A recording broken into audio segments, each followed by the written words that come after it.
शुभम भवतु धर्म यात्रा शुभम भवतु धर्म यात्रा शुभम भवतु धर्म। बोलिए पूज्य संतोष सागर जी महाराज की।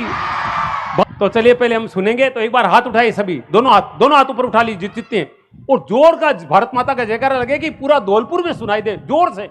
भारत माता की, भारत माता की, भारत माता की, वंदे वंदे वंदे। चलिए भाई श्री का सुनते हैं।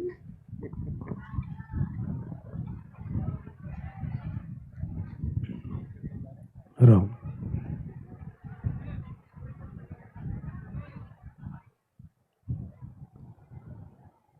जन्मान्धस्य यतन्वयादितरतश्चार्थेष्वभिज्ञस्वराट्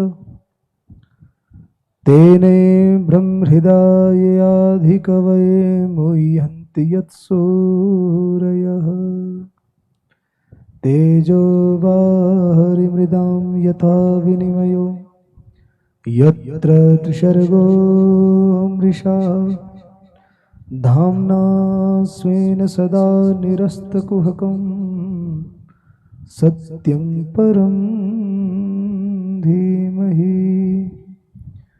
कृष्णाय वासुदेवाय हरये परमात्मने प्रणतः क्लेशनाशाय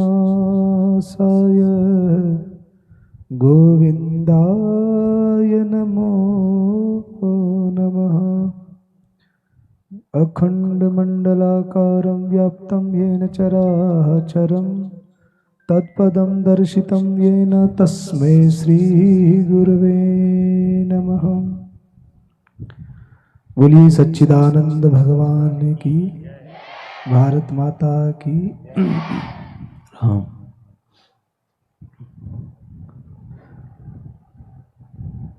परम आदरणीय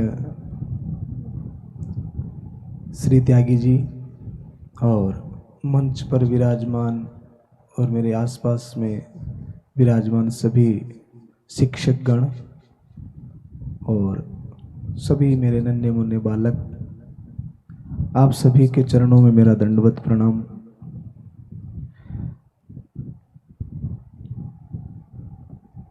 आप लोगों को पता है आज आपको यहाँ पर क्यों बिठाया गया है? हैं? कौन बोला रे?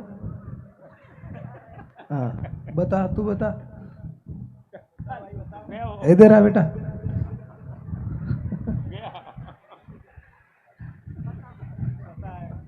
अच्छा, किस किस को पता है आज आपको यहाँ पर क्यों बिठाया गया है? कौन जवाब देगा? आप बता बेटा। हम सबको यहाँ बिठाया गया है जिससे हमें पता चले कि हमें जीवन में आगे क्या करना है, किस तरीके से जीना है। हमें सबसे मिलकर जुलकर रहना है और पूरे देश का नाम रोशन करना है, अपने माता पिताओं का नाम रोशन करना है। तो आज गुरुजी हमें सब बताएंगे कि हमें किस तरीके से रहना है। तो यही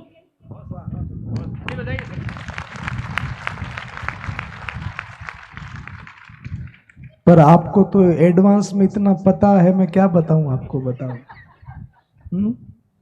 तो आपका क्या नाम है? क्या? अमृता। अमृता ने कितना सुंदर जवाब दिया है, बहुत सुंदर जवाब दिया है। तो एक बार अमृता के लिए भी ताली बजाएं आप सब लोग। तो आज कुछ ऐसी बातें, थोड़ी देर आप सब एकदम रिलैक्स होके बैठें, आनंद में बैठे, मुस्कुराते हुए बैठे, क्योंकि आधे घंटा मैं आपका सर खाऊंगा। तो एकदम रिलैक्स हो जाइए और कुछ सुंदर सुंदर बातें हम आप करने वाले हैं। आज थोड़ा सा कॉम्बिनेशन गैप तो रहेगा, क्योंकि एक तरफ तो छठी के बच्चे हैं, छठी क्लास के, 6th के, और एक तरफ 12th के हैं। तो दोनों की मैच्योरिटी में बड़ा डिफरेंस होता है, बड़ा अंतर होता है। फिर भी अपन कुछ ऐसी बातें करेंगे जो दोनों के लिए ही लाभदायक हो। तो आप सब विद्या मंदिर में आते हैं पढ़ाई करने के लिए, शिक्षा प्राप्त करने के लिए, और शिक्षा प्राप्त करने का जो समय हो, हम आप सभी यहाँ पर आए हैं शिक्षा प्राप्त करने के लिए। आपको पता है एक आदमी की मानक आयु कितनी होती है? कितनी होती है? 100 वर्ष, 100 वर्ष। एक आदमी की वो कितने साल तक जीते, एक मानक दायरा। अब कोई उसमें 5 साल कम हो जाए या किसी का 5 साल ज्यादा हो जाए, पर एक मानक आयु कितनी है? 100 वर्षों की आयु एक आदमी की मानी जाती है। और उन 100 वर्षों की आयु को अगर 4 का भाग दे तो फिर कितने कितने डिवाइडेशन हो जाएगा? 25-25 वर्ष हो जाएगा। तो इन 25 वर्षों में जो सबसे पहले आपके जो 25 वर्ष है, जिस पड़ाव में आप हो अभी, तो आप जब नर्सरी क्लास से लेकर के कोई LLB करेगा, कोई MBA करेगा, कोई MBBS करेगा, कोई IIT करेगा, तब तक आपके 25 वर्ष कंप्लीट होने को आएंगे। इतना करने में 25 वर्ष लग जाते हैं। तो ये जो 25 वर्ष हैं, ये हमारे लिए बहुत ही महत्वपूर्ण है। इन 25 वर्षों की जो कदर कर लेता है, जो इस समय की वैल्यू कर लेता है, तो ये 25 वर्ष अगर हमने वैल्यू कर लिए तो अगले 75 वर्ष जो हैं वो निश्चित हमारे बहुत ही सुखदायक और आनंददायक होंगे। और जिन्होंने इस 25 वर्ष में कुछ नहीं किया, वैल्यू नहीं समझी अपने समय की, तो आगे के जो 75 साल हैं वो उसके क्या होंगे? दुखी होंगे, सैडिंग होंगे। अभी जो 4 घंटे की मेहनत नहीं करता ना, फिर उसको आगे 16-16 घंटे मेहनत करनी पड़ती है। समझ रहे हैं मेरी बात? अभी स्कूल में पढ़ाई करते हो और स्कूल से घर जाने के बाद में भी आपको 4 घंटे मेहनत करनी चाहिए। स्कूल से घर जाने के बाद कितने घंटे पढ़ना चाहिए? 4 घंटे। आप कितनी देर पढ़ते हो? जो 4 घंटे पढ़ता है रोज स्कूल से घर जाने के बाद, वो हाथ ऊपर करे ईमानदारी से, भागवत जी के सामने बिल्कुल झूठ नहीं बोलोगे। जो घर जाने के बाद 4 घंटे पढ़ता है, 1 2 3 4 5 6 7 8 9 10 11 12 13 हुए हैं, हाथ नीचे कर लो। अच्छा, जो 3 घंटे पढ़ते हैं वो हाथ ऊपर करें। वाह, चलो ठीक है फिर भी। अच्छा, जो घर जाने के बाद 2 घंटे पढ़ते हैं वो हाथ ऊपर करें। अब मुझे पता पड़ गया 1 घंटे वाले ज्यादा होंगे। अच्छा, जो 1 घंटे पढ़ता है वो हाथ ऊपर करे। अरे वो 4 वाले में शामिल है इसमें। अरे 4-3 वाले तो वो 1 घंटा तो उनका होता ही होता है। अच्छा, जो पढ़ते ही नहीं है वो हाथ ऊपर करे।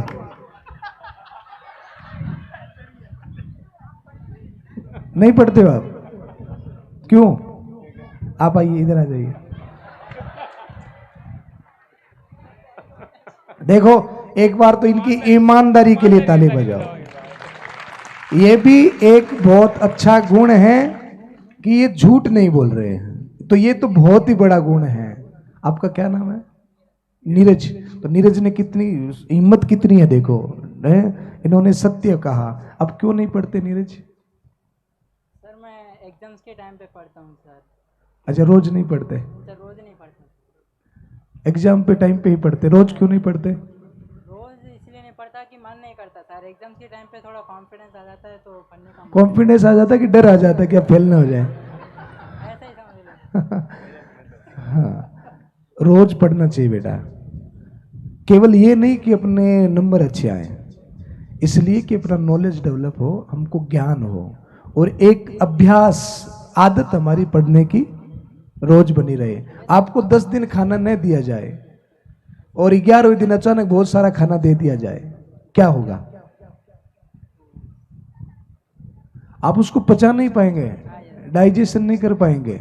आपको लगता है कि मैं एग्जाम में 5 7 10 दिन पढ़ करके मैंने ये नंबर ले लिए, इतना नंबर मैं ले आया, पर आपकी क्वालिटी उससे और बेटर हो सकती थी अगर आप नित्य डेली पढ़ते। जैसे रख दो बेटा, बहुत धन्यवाद, ताली बजाओ इसकी हिम्मत के लिए और इसकी सत्यता के लिए। पर रोज पढ़ना चाहिए। नींद रोज लेते हो, भोजन रोज करते हो, तो पढ़ाई भी, मम्मी की डांट रोज खाते हो? Yes sir. टीचर से पढ़ाई रोज, पिटाई रोज होती है। हाँ, तो हमें रोज पढ़ना चाहिए, और कितना पढ़ना चाहिए उसकी मात्रा मैं आपको बता देता हूं। मुझे एक बात का जवाब दीजिए, आपको एक आम आदमी, एक पर्सन बनना है या पर्सनैलिटी बनना है? पर्सनैलिटी बनना है। पर्सनैलिटी मीन्स क्या होता है आप बताएंगे? आप बेटा आप बताओ। हाँ, पर्सनैलिटी किसे कहते हैं? जिसकी एक कहां पर, जिस फील्ड में वो अच्छा है उसकी स्पेशल वैल्यू की जाए, या सामाजिक तौर पर भी, राष्ट्रीय तौर के भी स्पेशल वैल्यू। इनका जवाब आंसर बड़ा ही परफेक्ट और एकदम संक्षिप्त शब्दों में, जिसकी सब जगह पर वैल्यू हो उसको हम क्या कहते हैं? पर्सनैलिटी कहते हैं। या फिर ऐसा कहें कि जिसको सब जगह पर जानते हो। अच्छा आप भी खड़े हो जाओ। आपका क्या नाम बताया आपने? अमृता। अमृता आप ये एक बात बताओ, दिल्ली में एक लड़की है जिसका नाम है आरती। ये माइक ले लो। दिल्ली में एक लड़की है जिसका नाम है आरती, क्या आप उसे जानते हैं? माइक आप खोलो, बटन खोलो इसका। नहीं जानते? तो क्यों नहीं जानते? क्यों नहीं जानते? सर कभी नाम सुना नहीं। कभी उसका नाम सुना नहीं। नाम नहीं सुना। और कोई कारण? नाम तो मैंने सुना दिया, अभी आरती है वो। सर ये नहीं पता कि वो किस फील्ड में उन्हें डॉक्टर अच्छा है, डॉक्टर है वो, डॉक्टर है। फील्ड भी बता दिया, नाम भी बता दिया है। कभी उसको इसलिए नहीं जानते कि उसको, आप इंदिरा गांधी को जानते हैं? Yes sir. देखा है उसको? नो। हाँ यही आंसर सही है। ये आपका माइक चालू क्यों नहीं है? अच्छा छोड़ दो बेटा, रख दो। आप आरती को, बैठ जाओ दोनों। आप आरती को इसलिए नहीं जानते कि इन्होंने उसको कभी देखा नहीं है, और ये इंदिरा गांधी को जानती हैं, उसको भी इन्होंने देखा नहीं है। पर इंदिरा गांधी को ये इसलिए जानती है, सुभाष चंद्र बोस को इसलिए जानती है, महात्मा गांधी को इसलिए जानती है कि वो भारत की टॉप पर्सनैलिटीज हैं। वो भीड़ में चलने वाले लोग नहीं थे, उनके पीछे भीड़ चलती थी। तो हमें कैसा बनना है? भीड़ में चलने वाला बनना है कि हमारे पीछे भीड़ चले वैसा बनना है? एक नेतृत्व करने वाला और एक लीडरशिप करने वाला व्यक्तित्व का निर्माण हमें करना, जो लीडरशिप कर सके, जो नेतृत्व कर सके। तो आज कुछ ऐसी ऐसी बातें हम करेंगे जिससे आपके अंदर में ये गुण आ जाए कि आप लीडरशिप कर सके, आप नेतृत्व कर सके, और आप भीड़ में नहीं, भीड़ से आगे चले। आप जितने बच्चे बैठे हैं, जरूरी नहीं कि सारे के सारे पर्सनैलिटी बनेंगे। आप में से 2, 5, 10, 20 बच्चे ऐसे जरूर निकलेंगे जिससे त्यागी जी का ये स्कूल जाना जाएगा। आज तो स्कूल के नाम से आपको जाना जाता है कि ये बच्चे फलाने स्कूल में पढ़ते हैं, पर आप में से कोई अगर सफल हो जाएगा, बड़ा व्यक्तित्व बन जाएगा, तो आपके नाम से स्कूल को जाना जाएगा कि यार ये बच्चा उस स्कूल में पढ़ा हुआ है। तो आपको टॉप पर्सनैलिटी बनने के लिए और इस पूरे विश्व में आपका नाम हो, आपको सब लोग जाने, इसके लिए कुछ सूत्र मैं आपको देना चाहता हूं।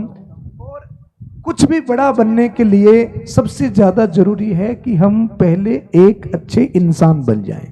क्या बन जाएं? एक अच्छा इंसान बन जाए।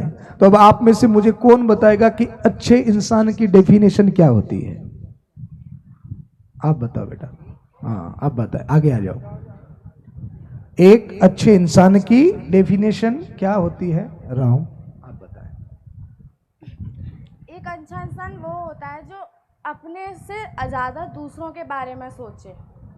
दूसरों के बारे में कैसे सोचे? दूसरों के बारे में तो ज्यादातर लोग आजकल दूसरों के बारे में सोचते हैं, अपने बारे में कोई सोचता नहीं। उसके पास गाड़ी है, उसके पास बंगला है, वो ये कर, सारे लोग दूसरों के बारे में सोचते हैं, अपने बारे में किसी को सोचने को टाइम ही नहीं है। अब दूसरा आंसर दो, आप कुछ और बताओ।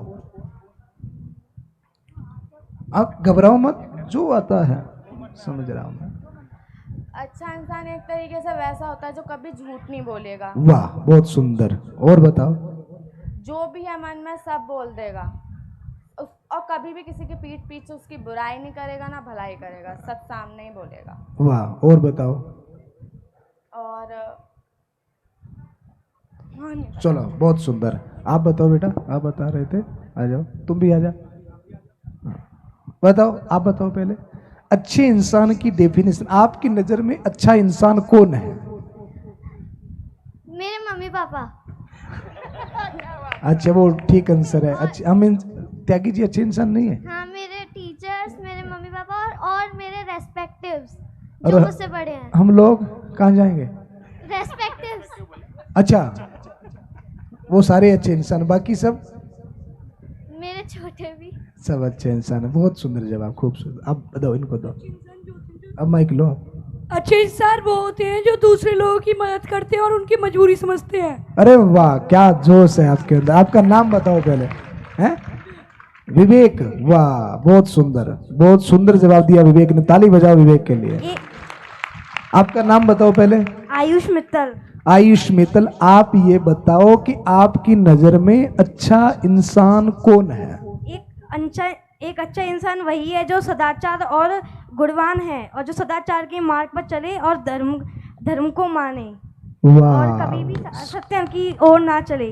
वाह, बहुत सुंदर जवाब, बहुत अद्भुत जवाब। अरे त्यागी जी, आपके बच्चे तो इतने टैलेंटेड हैं कि मैं इनको क्या सिखाऊं। ये तो मेरे भी गुरु हैं। बहुत सुंदर। अच्छा, अच्छा इंसान जिसके अंदर धर्म हो, सदाचार हो, जो हेल्पर नेचर का हो, सबकी मदद करने वाला हो, कभी किसी का बुरा न चाहे, जो सत्य बोले, जो मेहनती हो, ये सारे जितने भी गुण हैं वो एक अच्छे इंसान के होते हैं। तो हम डॉक्टर बने, इंजीनियर बने, वकील बने, टीचर बने, उससे पहले हमें क्या बनना है? एक अच्छा इंसान बनना है।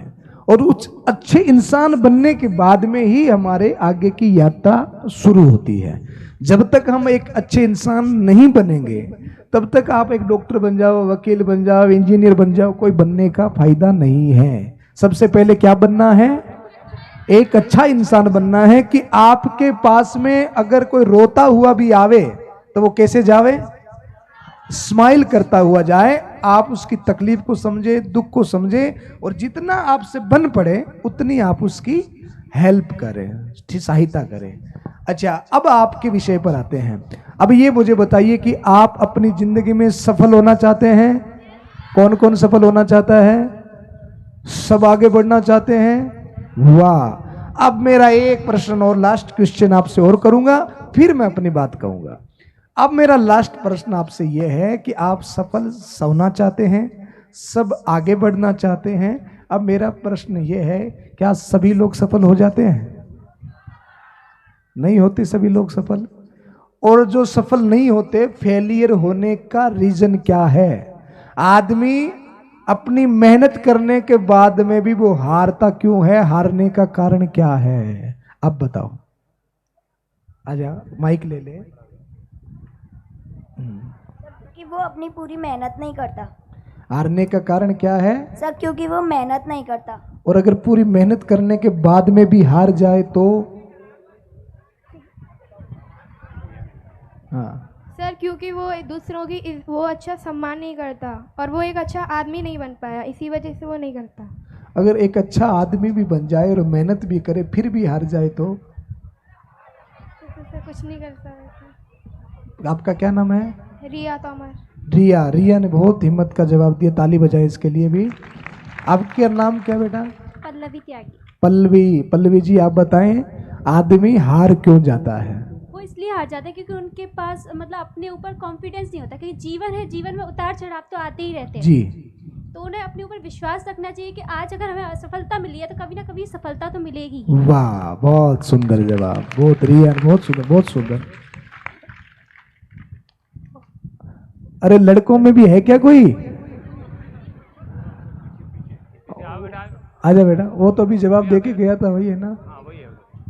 देखो, मुझे तो ये है कि सारे मुझे जो इतने बच्चे भी थे कहाँ हैं, लगभग मुझे 9th के 10th के लग रहे हैं ना, 8th के ही हैं। अरे 12th वाले कहाँ हैं? सर वो एक बार तो फेल हो जाता है, लेकिन वो अपने ऊपर उस वक्त उसे कॉन्फिडेंस था, लेकिन अब उसे अपने ऊपर कॉन्फिडेंस भी नहीं रहा, इसलिए वो फेल हो जाता है। कॉन्फिडेंस नहीं होने के कारण फेल हो जाता है। वाह, बहुत सुंदर जवाब। आप भाई 12th वाले कहाँ हैं? हाथ ऊपर करो, कहाँ कहाँ बैठे हैं? अरे हाथ ऊपर करो, 12th वाले कहाँ हैं? 5-4 बच्चे ही हैं क्या? हाँ, आप बताओ बेटा, आप बताओ, खड़े हो जाओ। अरे बताओ बेटा, बताओ, डरने की घबराने की जरूरत नहीं है। हाँ बताओ।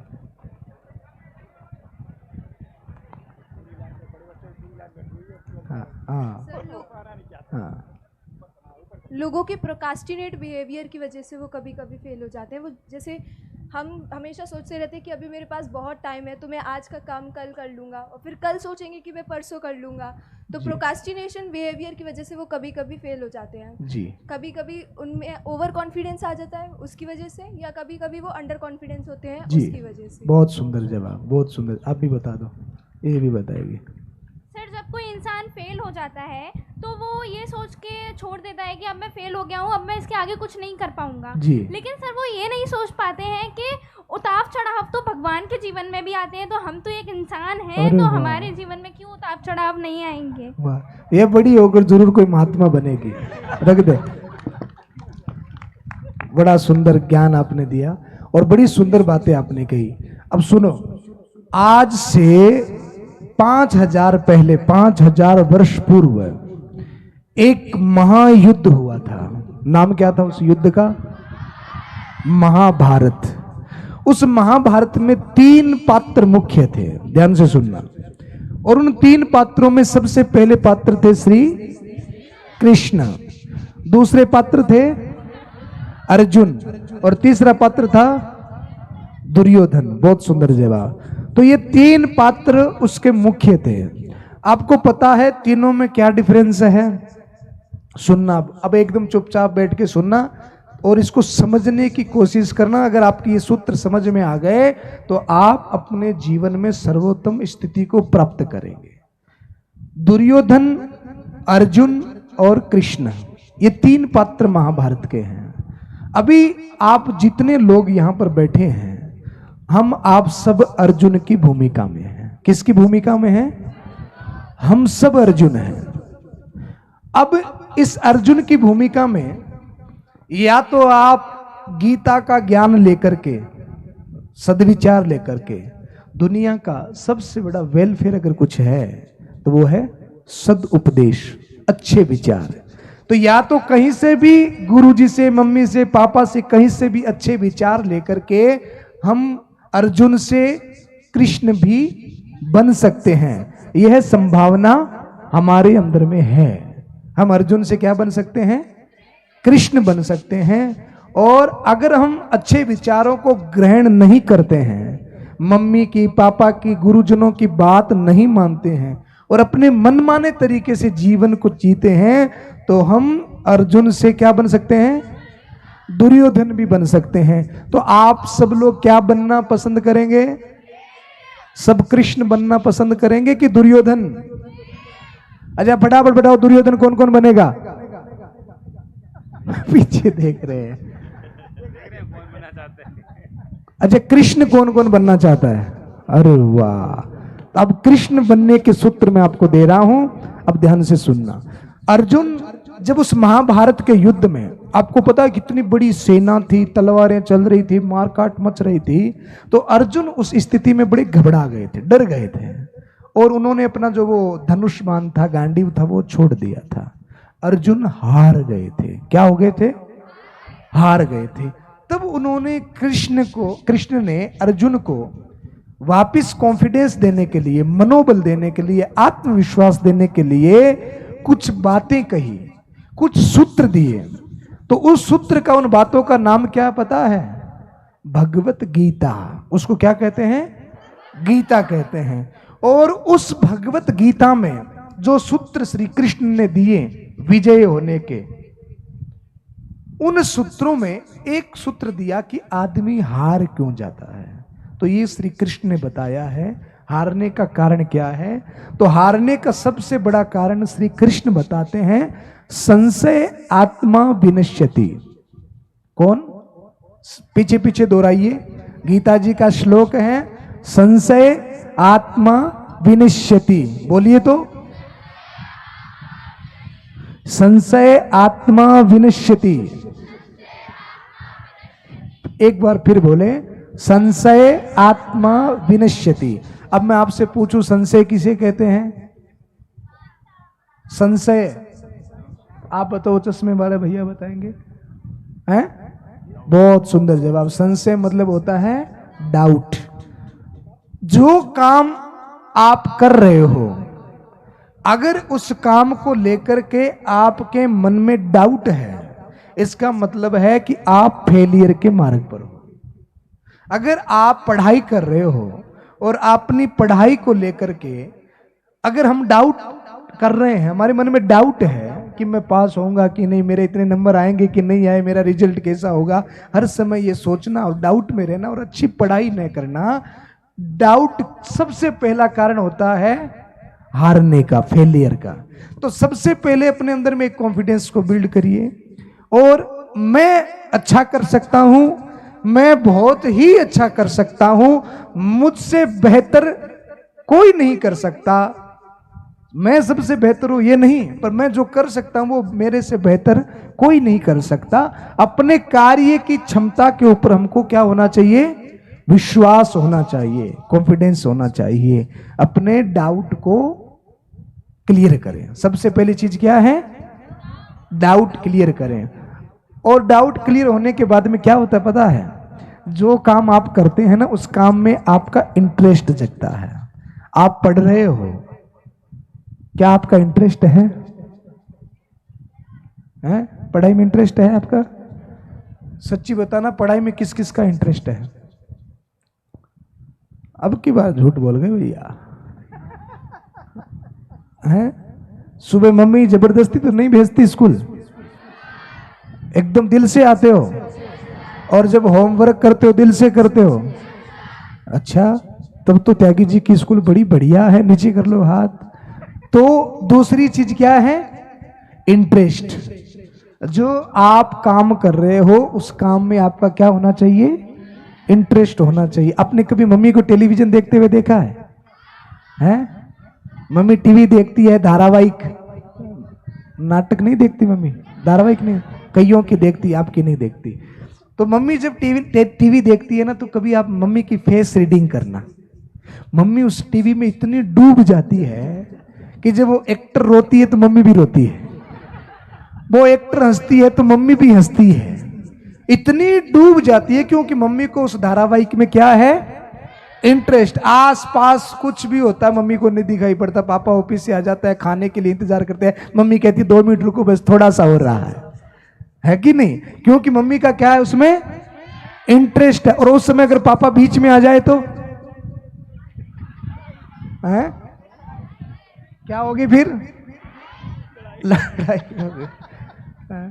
अरे मम्मी टेलीविजन देखती और पापा बीच में आकर के टीवी के सामने खड़े हो जाए तो मम्मी रिमोट दे मारे पापा को, क्या कर रहे हो? है? एक बार मुझे नाटक देखने दो, फिर आपको देखेंगे। तो ये होता है इंटरेस्ट।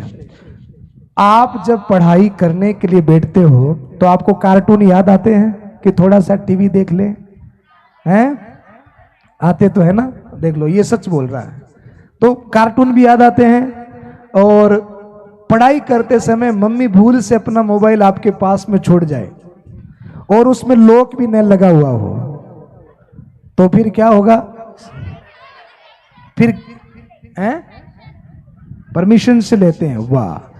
देखो, एक बात तो आप ये समझ लो, यह बात गुरु भी कहते होंगे, मम्मी भी कहती होंगी, अगर अभी बच्चों का कोई शत्रु है तो वो क्या है पता है? वो मोबाइल है। आप सब जानते हो ना। आप जब पढ़ लिख जाओगे, बड़े हो जाओगे, समझदार हो जाओगे, तो आप जो चाहे वैसा मन करे वैसा मोबाइल लाना। अगर अभी आपको सफल होना है तो मोबाइल से दूरी बना के रखें। 3 जगह से फटी हुई पेंट से दूरी बना के रखें। हैं? फटी हुई पेंट पहनते हो क्या आप? हैं?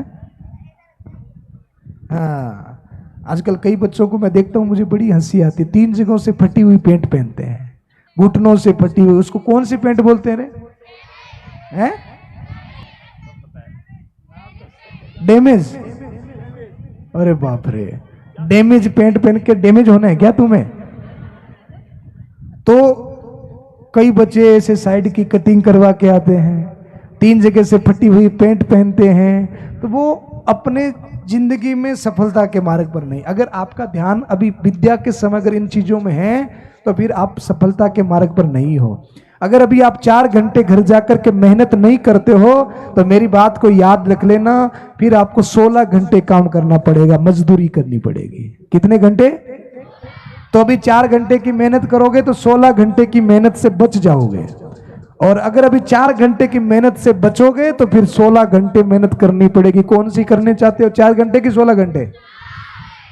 4 घंटे वाली मेहनत कर लो, फायदा रहेगा, वरना 16 घंटे करने पड़ेगी। तो सबसे पहला सफलता का सूत्र है अपने डाउट को क्लियर करें। दूसरा है अपने अंदर जो काम आप कर रहे हैं उसके अंदर आपका इंटरेस्ट है कि नहीं है, इस बात को आप खोजें। और तीसरी बात है जो बहुत ही महत्वपूर्ण है, आप जितने बच्चे बैठे हैं मैं गारंटी से कह सकता हूं कि आप सबके अंदर में कोई ना कोई टैलेंट जरूर है कि नहीं है? तो आप अपने टैलेंट को खोजें, ये देखें कि ये कौन सा काम है जो मुझसे बढ़िया कोई नहीं कर सकता, ऐसा कौन सा काम है जो मुझसे अच्छा कोई नहीं कर सकता। अपने टैलेंट को खोजें।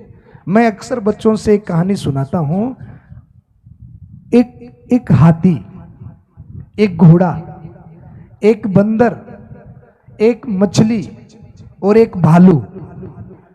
कंपटीशन है, प्रतिस्पर्धा है कि पेड़ पर पहले कौन चढ़ेगा, कौन जीतेगा? बंदर जीतेगा और हाथी हार जाएगा। तो फिर हाथी को तो दुखी हो जाना चाहिए कि वो बंदर से हार गया, नहीं होना चाहिए। और पानी में तैरने का कंपटीशन हो तो कौन जीतेगा? मछली जीतेगी। हाथी तो फिर भी हार गया, तो हाथी को क्या करना चाहिए? वो तो उदास हो जाना चाहिए उसको? नहीं। मैं आपसे पूछता हूं, जो हाथी कर सकता है क्या वो मछली कर सकती है? जो हाथी कर सकता है क्या वो बंदर कर सकता है? हाथी का अपना एक टैलेंट है, बंदर का अपना एक टैलेंट है और मछली का अपना एक टैलेंट है।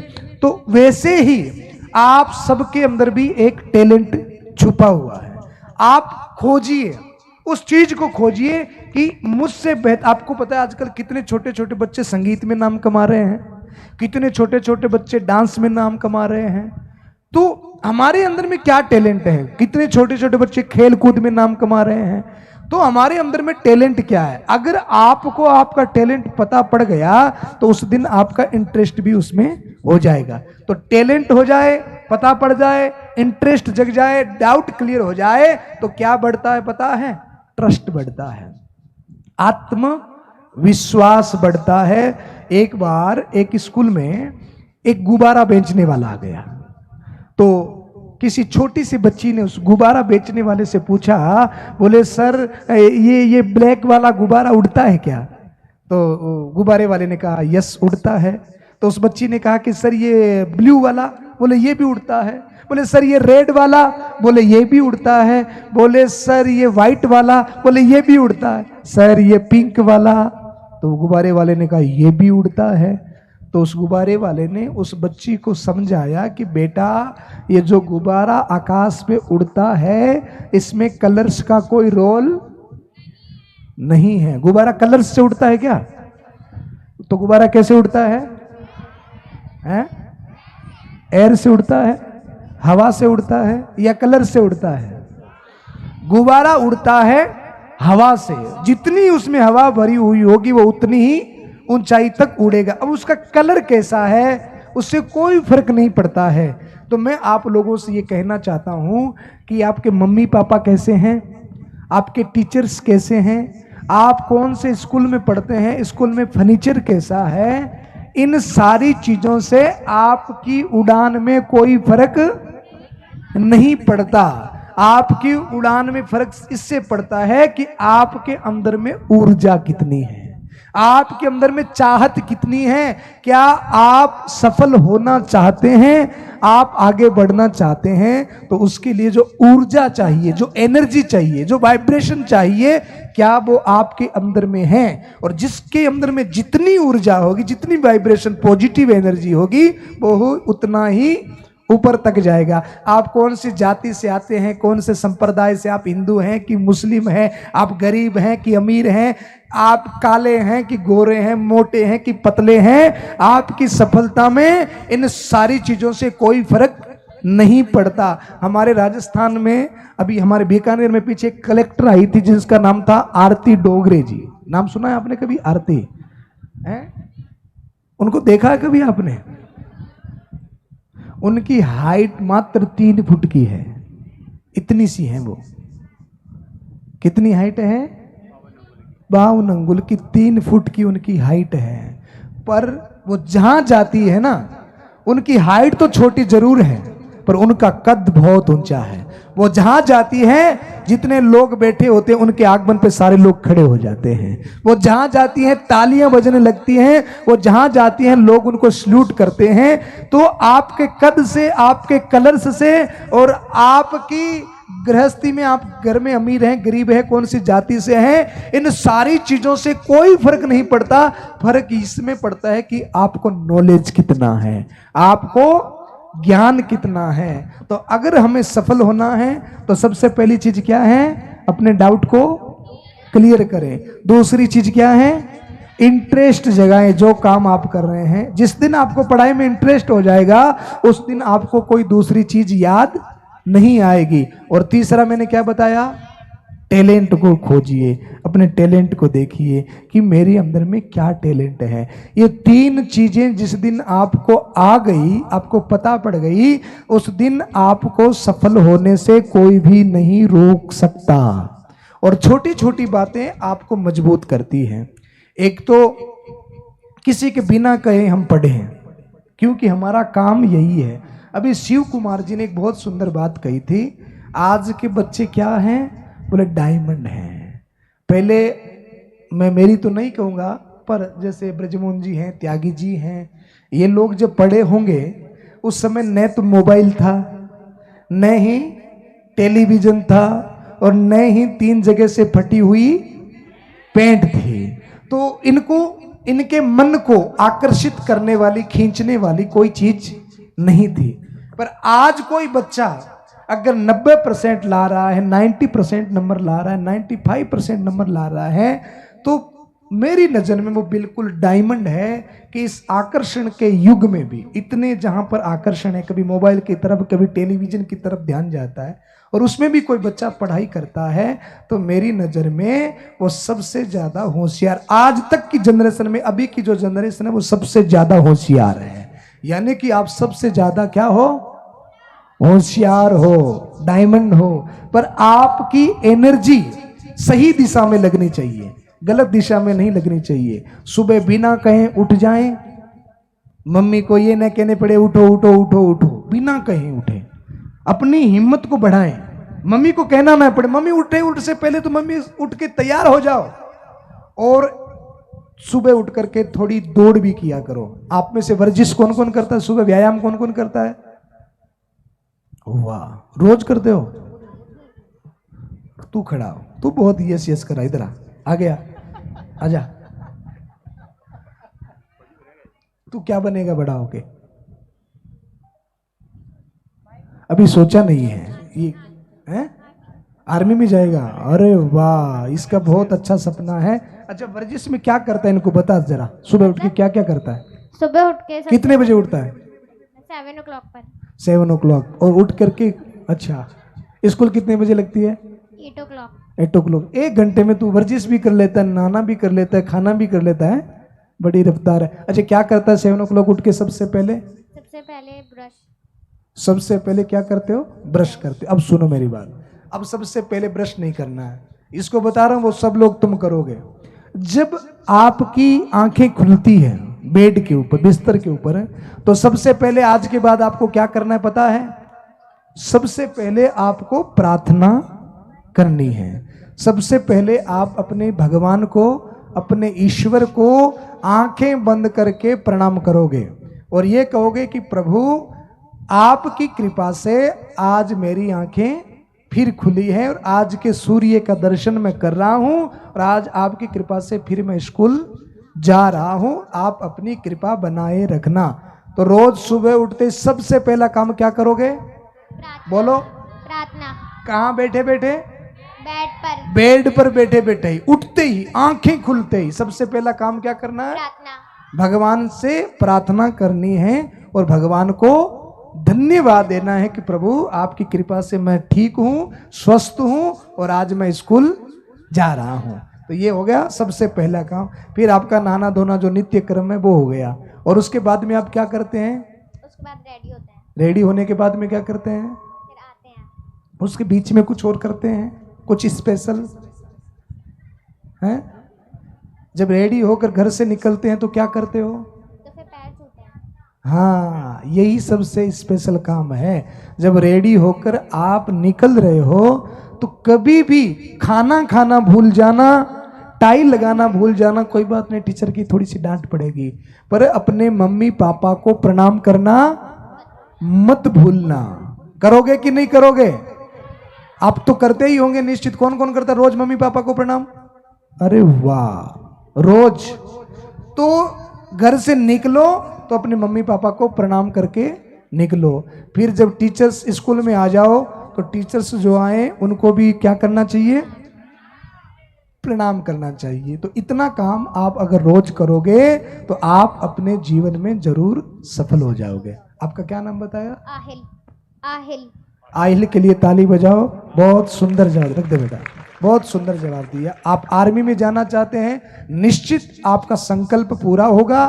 तो रोज प्रार्थना करना, मम्मी पापा को प्रणाम करना, मोबाइल के कितनी दूर? आजकल के बच्चे होशियार बहुत, ऐसे नहीं कि लो मोबाइल दूर है यहां से, ऐसे ऐसे तो नहीं करोगे ना है? आपको मोबाइल से दूर नहीं रहना, मोबाइल चाहिए आपके पास में पड़ा रहे, पर वो आपके मतलब की चीज नहीं है। और मम्मी भी ज्यादा मोबाइल चलाए ना तो मम्मी को भी गुरु ज्ञान दे देना। मम्मी को भी समझा देना कि मम्मी थोड़ा सा रामायण पढ़ लो, मम्मी थोड़ी सी गीता पढ़ लो, इस मोबाइल के पीछे मत पढ़ो, इसको भी थोड़ा आराम दे दो। मम्मी को भी कहोगे कि नहीं कहोगे? क्योंकि आपकी मम्मी भी अगर ज्यादा मोबाइल चलाएगी तो उनका भी ये हैंग हो जाएगा, है ना? तो आप मम्मी से प्यार करते हैं कि नहीं करते? पापा से प्यार करते हैं कि नहीं करते हैं? तो पापा और मम्मी से कहें कि पापा 9 बजे के बाद में मोबाइल को साइलेंट करके दूर रख दो और आराम से सो जाओ। आप अपने मम्मी पापा की स्वास्थ्य चाहते हैं कि नहीं चाहते? है ना? तो ये मोबाइल उनके लिए भी बहुत हानिकारक है। तो अपने मम्मी पापा से कहें कि 9 बजे के बाद में मोबाइल को नहीं छूना है पापा, यहाँ रख दो और आराम से जाके सो जाओ। मम्मी को भी बोलना कि इसको ज्यादा नहीं चलाना है। करोगे कि नहीं करोगे ऐसा?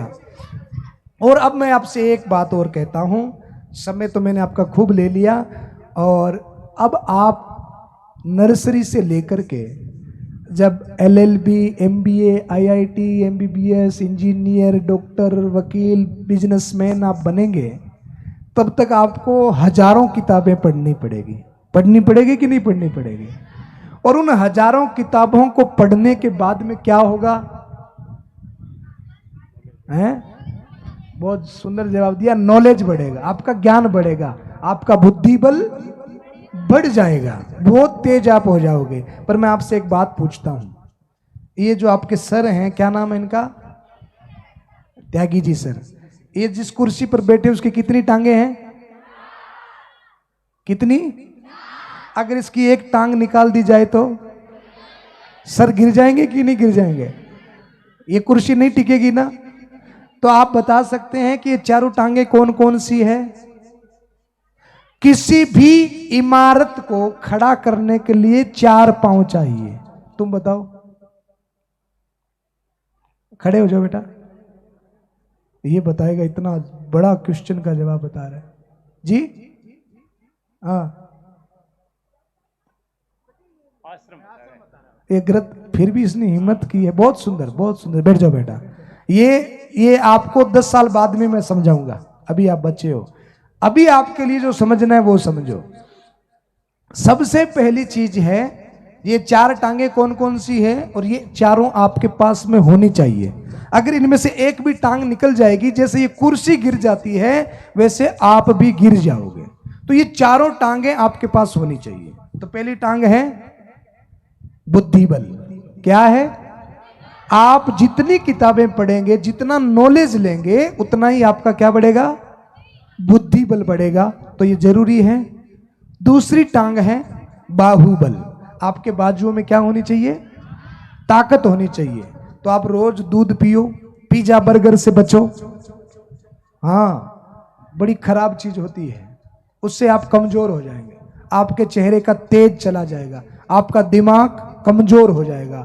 आपको खाना है तो रोज बादाम खाओ, रोज गाय का दूध पियो, हरी सब्जियां खाओ और रोज व्यायाम करो, क्योंकि आपके खाने पीने का आपकी बुद्धि के ऊपर बहुत असर पड़ता है।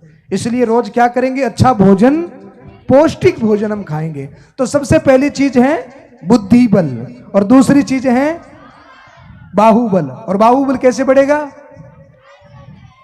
दूध पीने से, बादाम खाने से, हरी सब्जियां खाने से और पिज्जा बर्गर नहीं खाने से। तो आपकी क्या बढ़ेगी? ताकत बढ़ेगी। तो सबसे पहली टांग कौन सी हो गई? बुद्धि बल। दूसरी टांग कौन सी हो गई? बाहुबल। और ये तीसरी टांग कौन सी है पता है?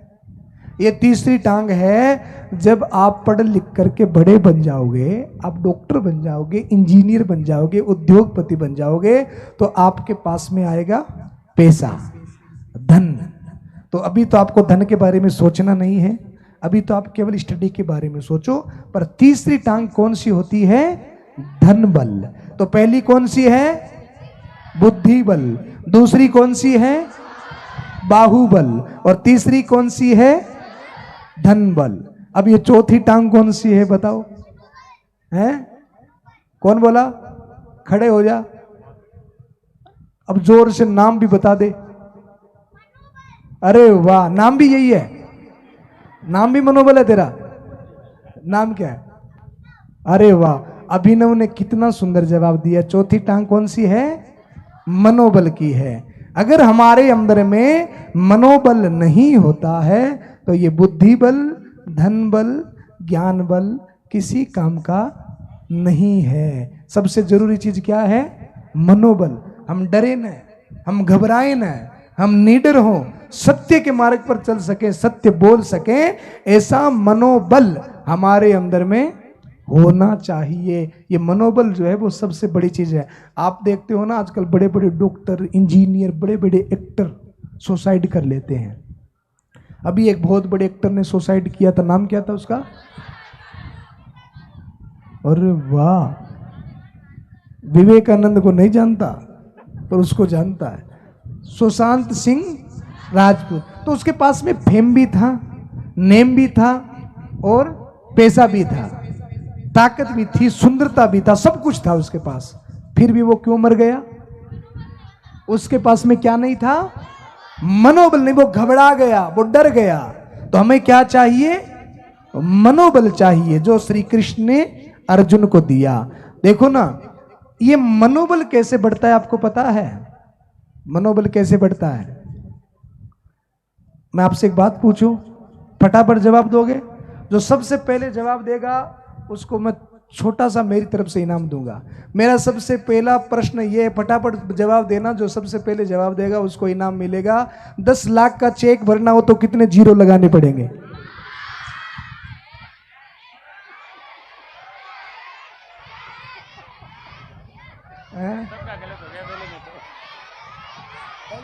बस हो गया। आपने चेक गलत भर दिया पहले में, हैं?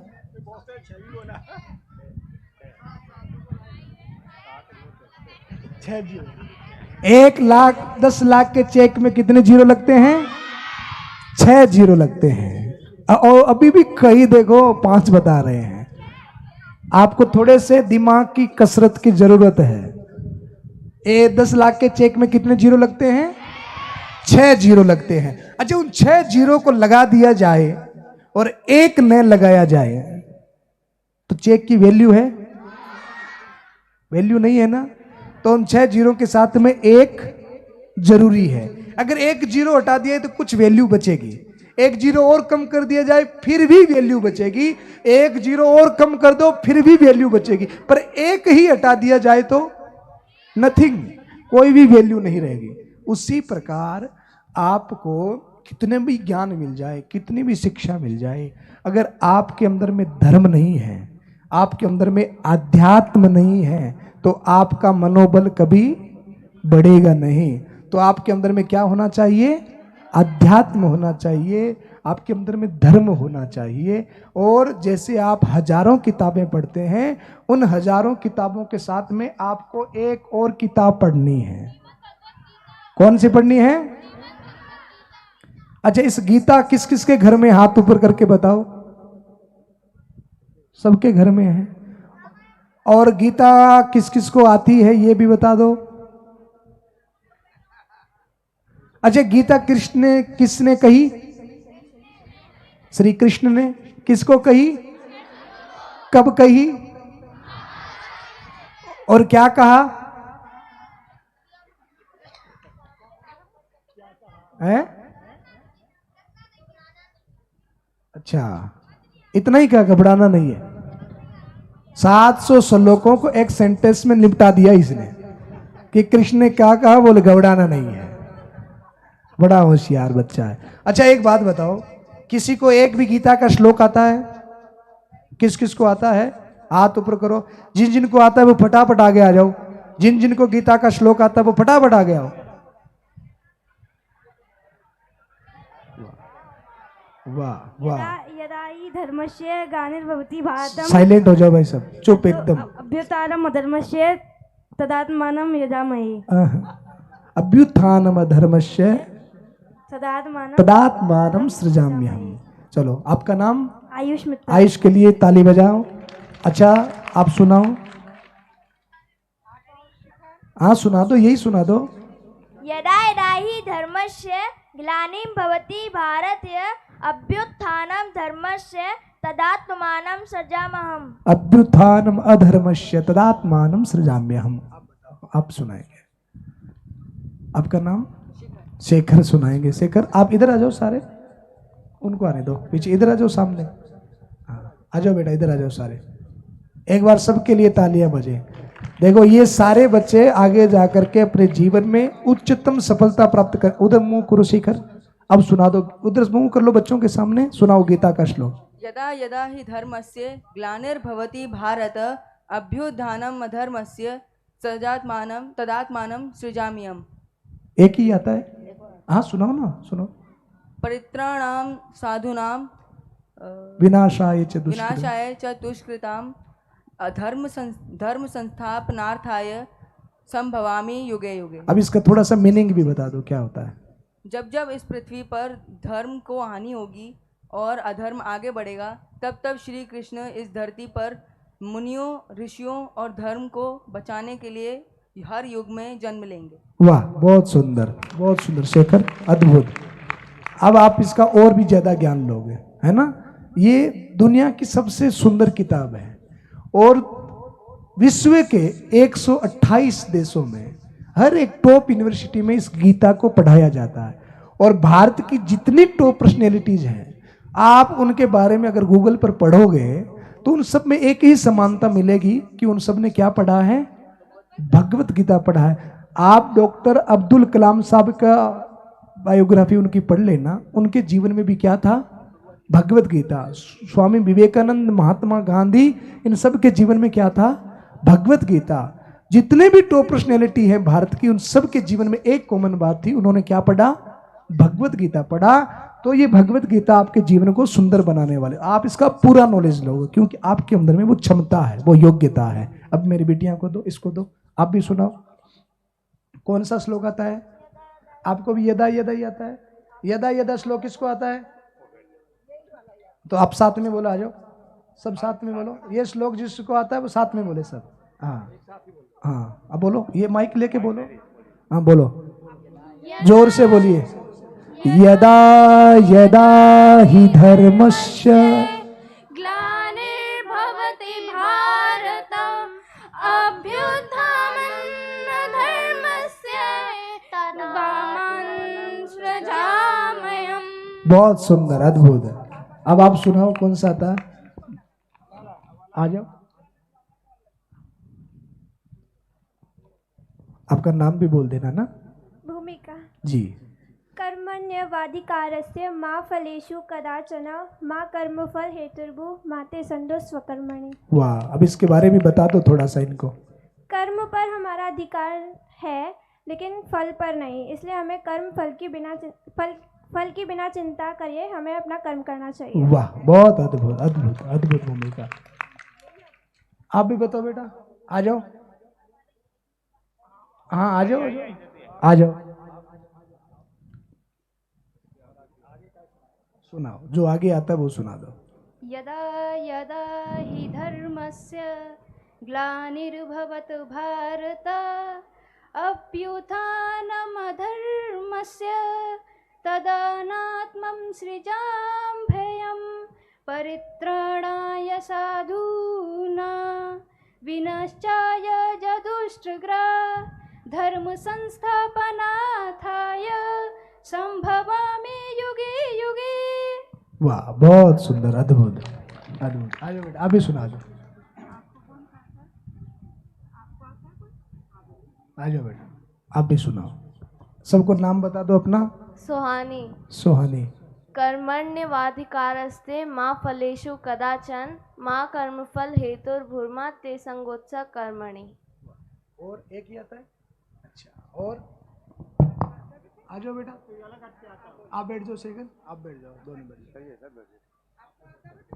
आप सुनाओ। आयुष आपने सुना दिया, बैठ जाओ। हाँ। क्रोधा भवति सम्मोह। क्रोधा सॉरी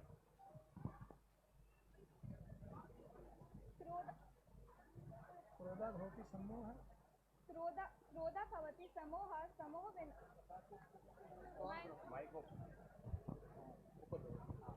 क्रोधा भवति समोहः समोह स्मृति विनमः स्मृति भ्रमा बुद्धिनाशो तप्रणं पश्यति। क्रोध से मनुष्य की मति मारी जाती है जिससे उसकी स्मृति भ्रमित होती है। स्मृति भ्रमित होने पर उसकी बुद्धि नष्ट होती है जिससे उसके जीवन पर उसका जीवन पूरा नाश हो जाता है। मतलब क्रोध नहीं करना चाहिए। जोर से बताओ, क्रोध नहीं करना चाहिए।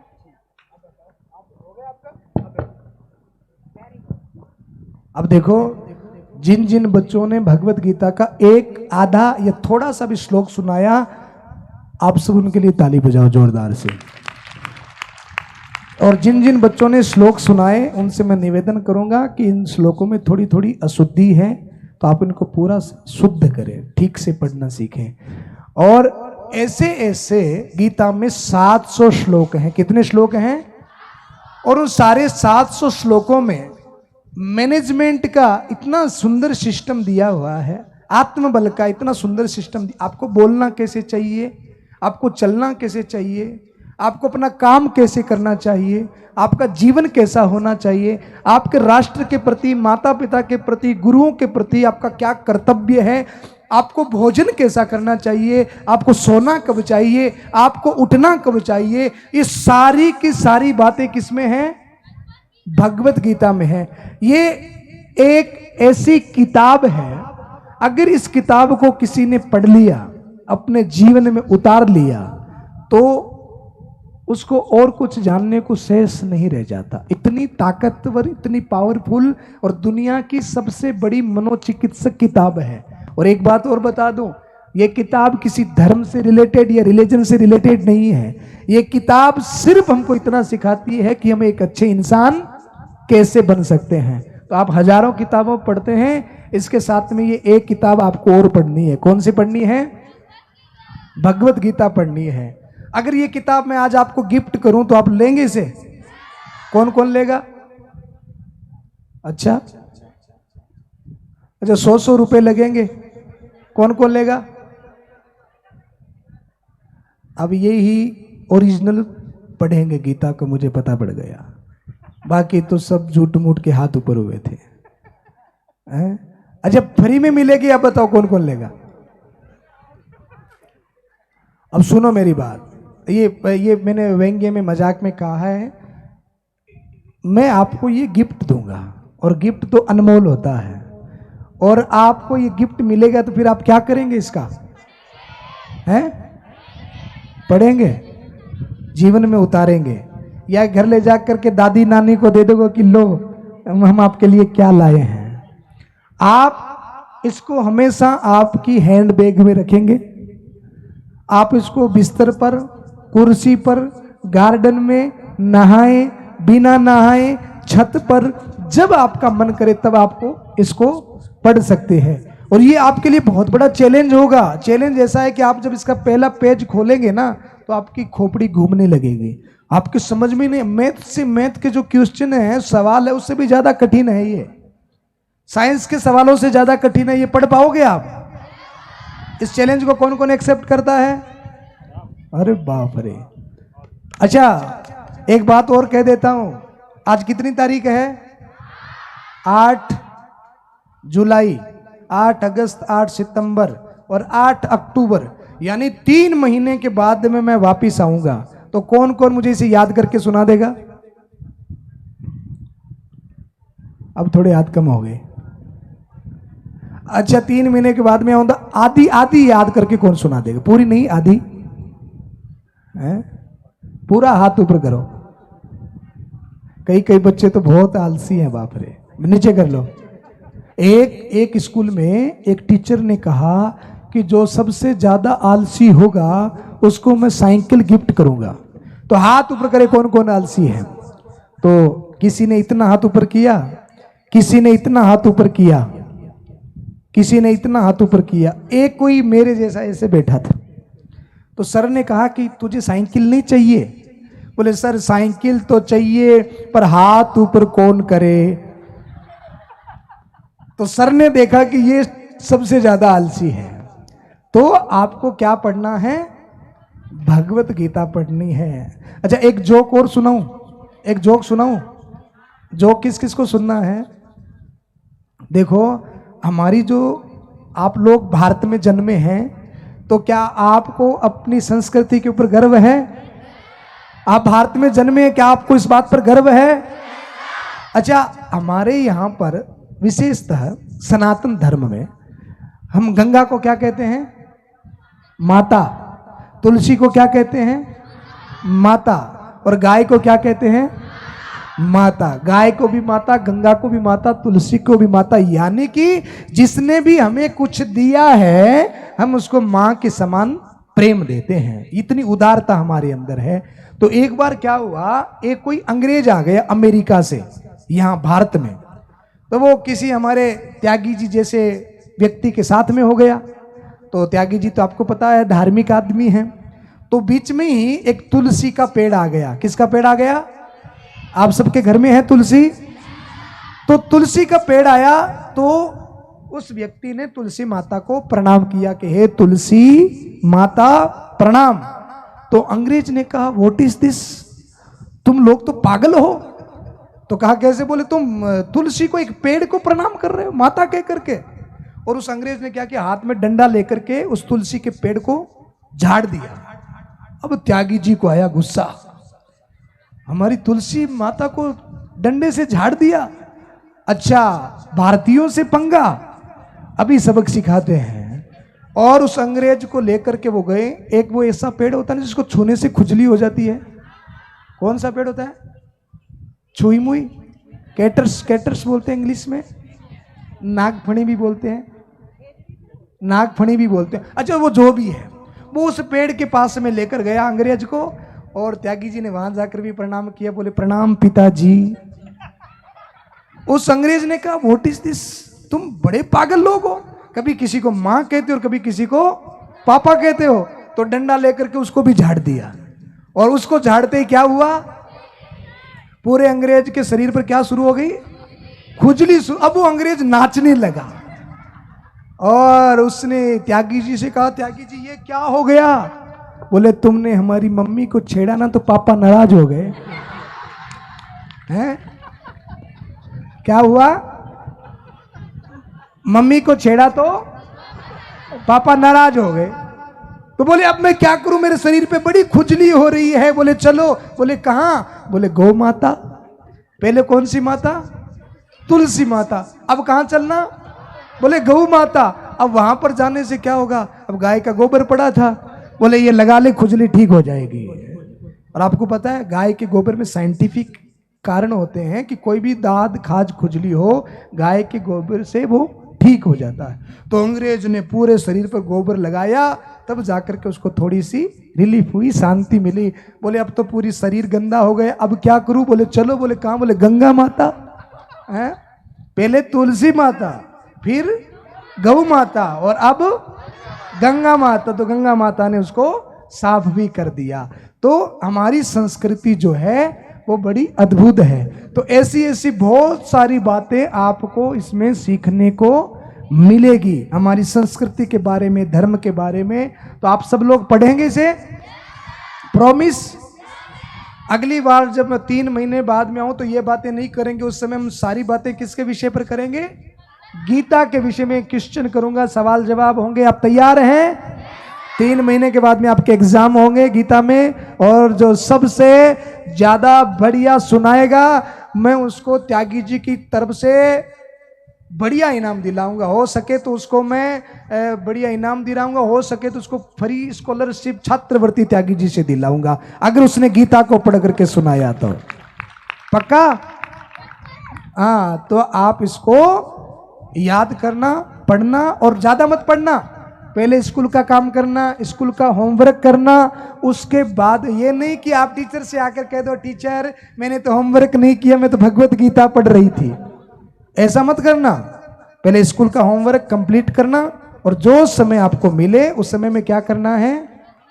भगवत गीता आपको पढ़नी है, और ये हमेशा आपके बैग में रहनी चाहिए। जहां पर आपके समझ में नहीं आवे आप त्यागी जी से पूछना, अपने टीचर्स से पूछना, मम्मी पापा से पूछना कि इसमें श्री कृष्ण हमको क्या समझा रहे हैं। तो आप अभ्यास करोगे, रोज रोज पढ़ना। तो एक बार आप जोरदार जयकारा लगाएंगे सब, बोले भारत माता की, भारत माता की, सरस्वती मैया की, धर्म की, धर्म की, धर्म की। आप लोग बहुत भाग्यशाली हैं कि आपको ऐसे गुरुजी मिले हैं, वीरेंद्र त्यागी जी जैसे, जिनका पूरे देश में नाम है। बड़े बड़े स्थानों पर मोटिवेशनल स्पीच होते हैं, वहाँ पर आपको बुलाया जाता है। और आप ही के पुत्र आदर्श जी त्यागी कितने सुंदर विचारों के। परम पूजनीय भाई श्री श्री संतोष सागर जी, साथ में श्री शिव कुमार जी तिवारी जी, ब्रिजमोहन जी, राम, और अभी जो भामासा बंसल जी, आदर्श त्यागी और उप प्राचार्य अनीता जी, विदुषी बहनों, विद्वान साथियों और प्यारे प्यारे बच्चों, मुझे तो आप सुनते ही रहते हो। देखिए, हम अपने जीवन को उत्कृष्ट कैसे बनाएं, उसके जो उपाय हैं महाराज श्री ने आपके सामने निवेदन, आपने जो उद्बोधन दिया आपने सब सुना। एक तो सद साहित्य और सद संगत, इन दो के निकट रहिए। अच्छा साहित्य पढ़िए और अच्छी संगत कीजिए। दूसरे जो इन्होंने सफलता के जो 4 पाए हैं, जिस पर सारा आपका व्यक्तित्व टिका हुआ है, उनको कभी मत भूलिए। जिस दिन से चला हूँ मंजिल पे नज़र है, कि जिस दिन से चला हूँ मंजिल पे नज़र है, मैंने कभी मील का पत्थर नहीं देखा। तो रास्ते मत गिनिए आप, आपको तो मंजिल देखनी है। आपकी नज़र, जो आपका लक्ष्य है उसको आप हमेशा ध्यान रखें। आप में से जो भैया बहन 9वीं कक्षा तक आ गए हैं, उनके सपने अब उस प्रकार हो गए हैं कि उनके सपने अब, जब छोटे थे तब तो चौक की तरह से मिटा दिए, बना दिए, मिटा दिए, बना दिए। लेकिन जैसे ही नवी क्लास में आ जाते हैं तो फिर आपके रंगीन सपने और फिर स्थायी सपने आप देखना शुरू कर देते हैं कि मुझे क्या करना है। तो जो आपको बनना है उसके लिए आप अभी से निश्चय कर लेंगे तो निश्चित रूप से जो मार्ग हमारे संत जी ने आपको मार्गदर्शन दिया है वो आपके लिए बहुत जीवन के लिए उपयोगी है। केवल ऐसा नहीं कि एक 25 साल के आपके विद्यार्थी जीवन के लिए ही उपयोगी हो, वो आपके सारे जीवन के लिए उपयोगी है। आप इस बात को ध्यान में रखते हुए आगे बढ़ें। मैं किन शब्दों में धन्यवाद, आभार ये कहना चाहिए, साधुवाद दूं, मेरे पास उसके लिए शब्द नहीं है। आपका ये विद्यालय AVM इतना भाग्यशाली है कि जैसे ही सत्र शुरू हुआ, नवीन सत्र, और मैं तो ये कहता हूँ कि कोरोना काल के बाद में नियमित अगर विद्यालय प्रारंभ हुए तो अब प्रारंभ हुए हैं। अब तक तो विद्यालय प्रारंभ हुए, बार बार कभी क्लासें चल रही हैं, कभी ऑनलाइन क्लास हो गई, फिर कभी ऑफलाइन क्लास हो गई, और कभी तो ना ऑनलाइन ना ऑफलाइन। आप हमसे दूर रहे, अब वो स्कूल भी जीवंत हुआ है, और इस स्कूल को जीवंत करने के लिए हमारे ये कहना चाहिए ईश्वर के रूप में ही कहिए आप कि भगवत गीता, भागवत यहाँ पर विराजमान हुई, भागवत यहाँ विराजमान हुई। ये इस विद्यालय का, आपका, हमारा सभी का परम सौभाग्य है। हमने सपने में भी नहीं सोचा कि ये सत्र और 3 साल के अंतराल के बाद, इस त्रासदी के बाद, कोरोना काल के बाद, और इस प्रकार से विद्यालय प्रारंभ होगा, इस शुभ आयोजन के माध्यम से शुरू होगा, इस पुण्य एक तप के साथ प्रारंभ होगा, एक यज्ञ के साथ प्रारंभ होगा, ये मैंने कल्पना भी नहीं की थी। देखिए ये सत्र प्रातःकाल हवन यज्ञ होता है, यज्ञ के साथ फिर ज्ञान यज्ञ, भागवत कथा ज्ञान यज्ञ होता है, और उसके साथ साथ आपने विद्या का दीपक, हमारे जो शिक्षक बंधु हैं उन्होंने विद्या दान का दीपक जला रखा है, वो भी एक दीप यज्ञ होता है। प्रतिदिन आप ज्ञान देते हैं हमारे शिक्षक बंधु बहनें, तो एक दीप दान होता है ना, वो भी प्रारंभ हो गया है। और फिर अब ज्ञान के पिपासु हमारे प्यारे प्यारे भैया बहनों, मुझे आप पर भी बड़ा गर्व है। मैं कई विद्यालयों में गया, जिस तरह से आपने सटीक उत्तर ऐसे प्रश्नों के दिए जो कि एक प्रबुद्ध व्यक्ति और एक कहना चाहिए एक धर्मात्मा भी नहीं दे पाता। श्रद्धेय संतोष जी महाराज जी, आपके चरणों में नमन। आदरणीय त्यागी सर, तिवारी जी, प्रिय आदर्श, सभी अतिथिगण, प्रबुद्ध साथियों, उस परम पिता परमेश्वर के कोटि कोटि अंशों नमस्कार। अभी महाराज जी ने इतनी अच्छी अच्छी बातें बताई, कौन कौन ग्रहण करेगा इन सब बातों को? वेरी गुड सर, आपका मैं तहे दिल से, हृदय से धन्यवाद करती हूँ कि हमारा एक बहुत बड़ा सौभाग्य है, इस AVM कॉन्वेंट का बहुत बड़ा सौभाग्य है कि आप यहाँ आए और हमारे बच्चों को इतना ज्ञान दिया। और मैं आपको आश्वासन देती हूँ कि 3 महीने के बाद जब आप आएंगे, हर बच्चा कंठस्थ कर लेगा ये भगवत गीता। परम सम्माननीय श्री संतोष सागर जी महाराज, उनको मैं नमन करता हूँ। आदरणीय मंच, विदुषी अध्यापक और अध्यापिकाएं और प्यारे बच्चों, जैसा कि आपने सभी ने यहाँ पर विदित किया होगा कि पिछले 7 दिवस से यहाँ पर जो भागवत कथा का आयोजन हो रहा है, अभी आपकी जो क्लासेस चलती हैं उसके बाद में 2:30 से 3 बजे के बाद में यहाँ पर भागवत का भी समय रहता है। तो आपके घर परिवार में जो कोई भी माता पिता हों या आप हों या आपके घर में दादा दादी जी जो भी बड़े हों जो यहाँ पर आके कथा को सुनना चाहते हैं, वो आज उसका अंतिम दिवस है। जो इसका लाभ लेना चाहते हैं वो आ सकते हैं और पधार सकते हैं। वैसे तो परम सम्माननीय संतोष सागर जी ने आपको बहुत ही सरल शब्दों में और एक तरह से बोला जाए जीवन का जो सार है, जो एक तरह से गीता में दिया गया है, उसका हम कहते हैं ना, हम किसी भी बुक को पढ़ते हैं तो उसका एक सिनॉप्सिस होता है या समरी होती है, उसके बारे में आपको ज्ञान ऑलरेडी वो दे चुके हैं। बट जो जैसा उन्होंने बताया ये परम सत्य है। आप अपने जीवन में जैसे जैसे इस बुक को पढ़ेंगे तो सिर्फ और सिर्फ पढ़ाई के लिए ही नहीं, आपके आचरण में, आपके आवरण में, इसके अलावा आप जो कोई भी कार्य कर रहे हैं और जिस किसी भी सोसाइटी से आप जुड़े हैं, जहाँ कहीं भी आप रह रहे हैं, आप अपने आप में और आपके आसपास जो कोई भी लोग मौजूद हैं उसमें आप निरंतर बेहतर करने की कोशिश करेंगे। तो जो उनका मेन ध्येय है कि ये जो गीता है और बोला गया है कि आप अगर देखें तो ये जो श्री कृष्ण भगवान जी ने बोला था, ये किसी भी मजहब, किसी भी बोला जाए कि समाज से ये नहीं बोला जाए नहीं जुड़ती है। ये एक तरह से जीवन का सार है कि हम अपने जीवन को सुधारने के लिए हम अपने आप में क्या बेहतर कर सकते हैं। आप लोगों ने अभी बहुत सारे नॉवेल्स पढ़े होंगे, उसमें से मैं आपको एक बात बताऊंगा, द सॉल्यूशन ऑफ लाइफ, जो एक one of the best book seller है इन ऑल ओवर वर्ल्ड। अगर आप उसे पढ़ेंगे तो वो इसकी ओनली 30 से 40% है जो गीता का सार बताती है। यानी जो बुक अपने आप को एक तरह से पूरे वर्ल्ड में बहुत अच्छे सेलर में आ रही है, जो इसका केवल 20 से 30% है। देखा जाए अगर इस बुक को आप पढ़ेंगे तो उसमें सारी चीज़ें आपको मिलेंगी जो कहीं भी एक नए नोवेल में एक सिंगल टॉपिक को उठा के उसके ऊपर से विस्तार से करके बताया जाता है। पर गीता एक ऐसा समायोजन है कि अगर आप उसे पढ़ेंगे तो आप सिर्फ और सिर्फ अपने नित्य कार्य में नहीं, आने वाले कार्य में भी उसके लिए बहुत बेहतर करेंगे। एक चीज़ मैं और जोड़ना चाहूँगा, आज के समय में क्या हो गया है,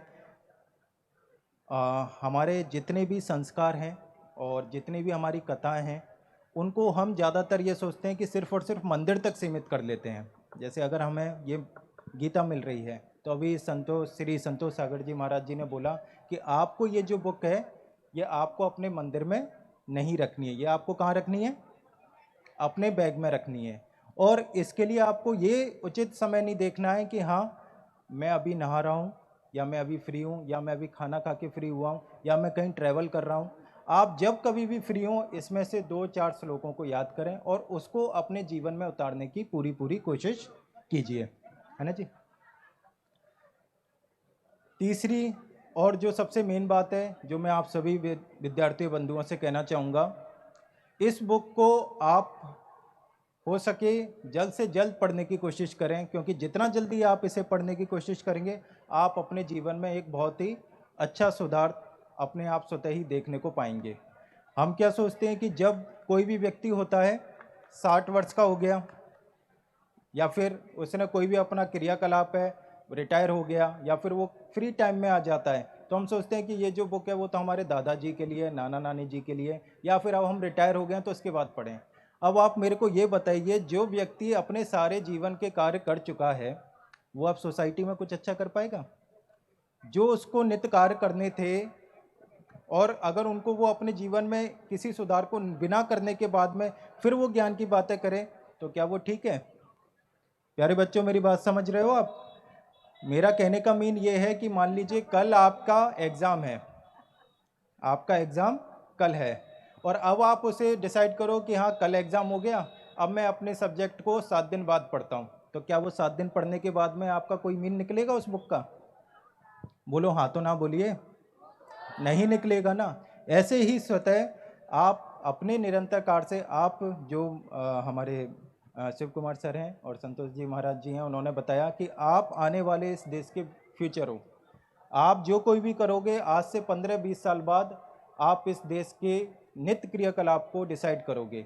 तो आप जितने बेहतर होगे, आप में जितना ज्ञान होगा, आप में जितनी नॉलेज होगी, और आप जितने अपने आप में ईमानदार होंगे अपने काम के प्रति, अपने जो कोई भी आप बिजनेस करें, चाहे डॉक्टरी हो, इंजीनियरिंग हो, XYZ अगर कोई एंटरप्रेन्योर बनता है या उसके अलावा सामाजिक कार्य में भी कोई भी सहूलियत करता है, तो आप अपने आप में जितना बेहतर पाएंगे तो आने वाला जो आपकी जनरेशन है वो समाज में भी सुधार लेके आएगा, है ना जी। तो मेरा सभी बच्चों से और इस मन से उन्होंने आज जो इतने सुंदर विचार रखे हैं, हमारा आप सभी से यही निवेदन रहेगा कि प्यारे बच्चों, इस बुक को जितना हो सके आप अपने जो भी सिलेबस है उसको कंप्लीट होने के बाद में नित्य इसमें से एक आध श्लोक को जरूर पढ़ें और अपने जीवन में उसे उतारने की पूरी कोशिश करें।